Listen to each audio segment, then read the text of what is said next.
Myopia in children might be grabbing all the headlines, but adults are also in the disease's crosshairs. Myopia can have a drastic effect on an adult's vision and quality of life too. So what to do? In a recent Cake magazine supplement, a consensus group of 11 world-renowned experts came together to frame the discussion on the current myopia correction landscape, including Phakic IOLs. The consensus on selecting the most appropriate candidates for phakic IOL procedures was strong.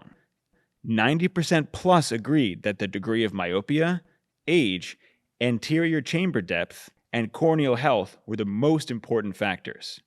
Additionally, the stability of the candidate's refractive history was deemed critical.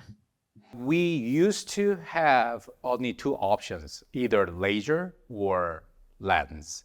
So the lens was obviously introduced to ourselves for the high myopes. So high myopes were not able to correct their vision with the laser because they don't have enough cornea thickness or any other anatomy to be corrected. So the foremost and most important factor for deciding whether to go with the laser or with the phakic IOL, especially ICL, was the degree of myopia.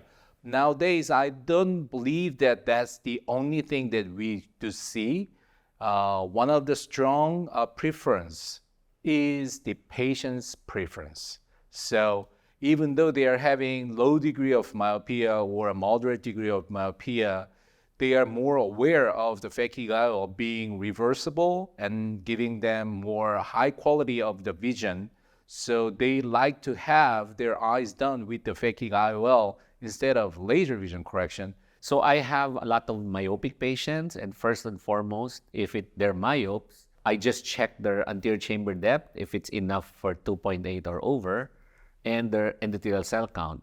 If those two, they pass, then they're a candidate for ICL, and then I check if they're a candidate for laser surgery. So if they're above -5 diopters, then I tell the patient, the odds swing in your favor that ICL is safer because we don't need to remove too much tissue.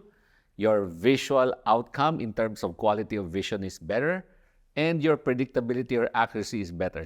It used to be that only non-candidates for LASIK or PRK end up in ICL.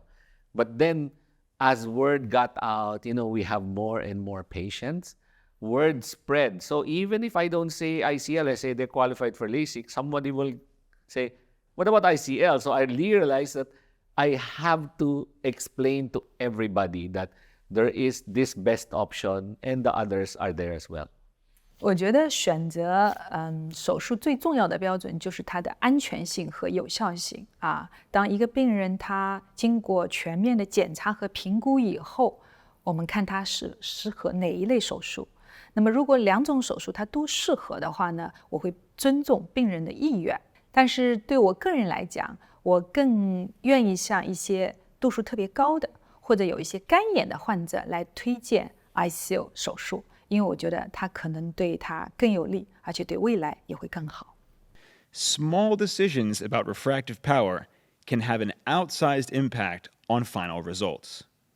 When asked to prioritize the 6 most common methods of determining phakic IOL power, there was unanimous agreement that manifest refraction is the most important parameter, followed by true ACD, K1, and K2.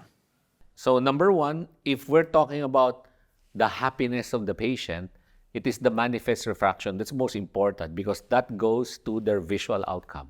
In terms of safety, that's where the doctor and the measurements come in. So we have to ensure that they have enough anterior chamber depth and enough endothelial cell count, and they're good to go. But those things, they don't monitor. We monitor that for them. The foremost important factor for deciding the result of the phakic IOL, especially ICL, is the manifest refraction. You can see some of very low changes and bias from the K value or chamber depth or the lens thickness and so on, but those bias are very minimal. 主角的验光的度数是决定这个经济计算最重要的一个参数。那么其次才是前房的深度啊、角膜的曲率啊，以及我们的近眼距等等这些参数。因为验光的度数最终决定了你要计算的最后的一个度数。This video is just one part of our series looking at the guidelines on building proficiency in phakic IOL procedures. Scan the QR code below to access the entire supplement and learn about common practices from some of the world's best phakic IOL surgeons.